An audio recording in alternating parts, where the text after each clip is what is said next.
Welcome back to Hannity. So just days after the Justice Department announced it would not be filing charges against disgraced IRS official Lois Lerner for allegedly targeting conservative groups, a resolution introduced by House Oversight Committee Chair Jason Chaffetz was filed earlier tonight calling for the impeachment of the IRS Commissioner, John Koskinen.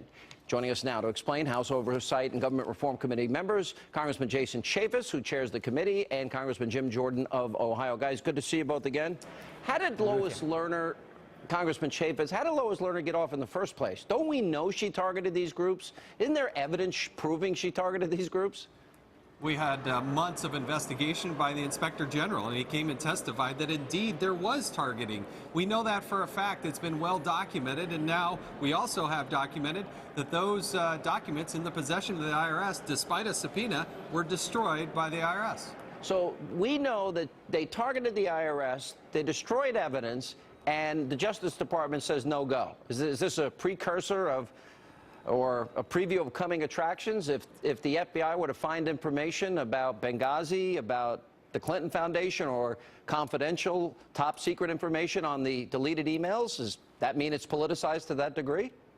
Sean, we have all kinds of confidence in the FBI. What we don't have confidence in is the Justice Department. Jason's exactly right. Look, Lois Lerner, there's all kinds of email evidence where she says Tea Party is dangerous, where she says, well, we're going to start a C4 project next year. We have to make sure it's not per se political, which is a nice way of saying it is political. We just got to try to hide the fact. So there was all kinds of intent on Lois Lerner's part to target conservative groups, but yet this Justice Department said no to pressing and prosecuting Ms. Lerner and anyone else at the IRS who may have done something wrong. That's unfortunate, but it's not the FBI, it's the Justice Department. All right, Congressman Chaffetz, walk us through the impeachment of the IRS Commissioner. How do you do this? Well, we filed this resolution. There were 19 members of us that filed it. It now gets referred to the Judiciary Committee. The heart of this concern, though, is that they had in their possession documents that were under subpoena, and they destroyed those. Imagine, Sean, if the IRS had asked you for those documents and you said, well, I had them, but I went ahead and destroyed them. What would happen to you? I'd be handcuffed, fingerprinted, perp walked, mugshotted, and then thrown in a jail cell. That's what would happen to me. Yeah, and so we have done what hasn't been done since the late 1800s, and that is filed this resolution to impeach the IRS Commissioner, and we intend to do that. All right, moving on to some other things. Congressman Jordan, your group, the Freedom Caucus, met with Paul Ryan. Two-thirds, a supermajority, are supporting him. Jason Chaffetz, standing next to you, got out of the race. Dan Webster, as I understand, is still in. Walk us through the process, the discussions you had with Congressman Paul Ryan. Were you given assurances things would change? Were you given assurances that they would use the power of the purse and not advance, immigration reform, for example?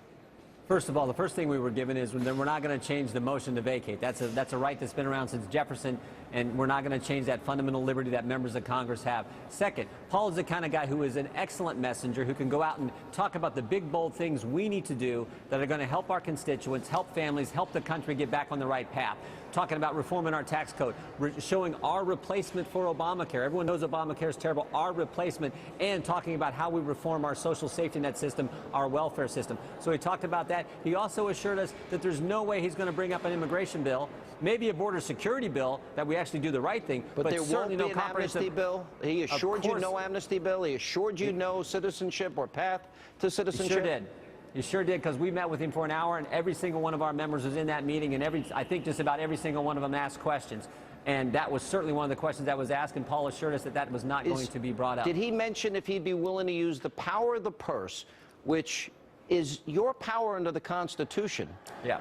With co-equal branches of government, that's an enumerated power that John Boehner was unwilling to use. Did that come up? Sure did. And this is what we have to do better. You're seeing the worst kind of leadership right now, where we get this bill thrown together at the last minute, a bill that I plan to oppose, a bill that our group is going to be against.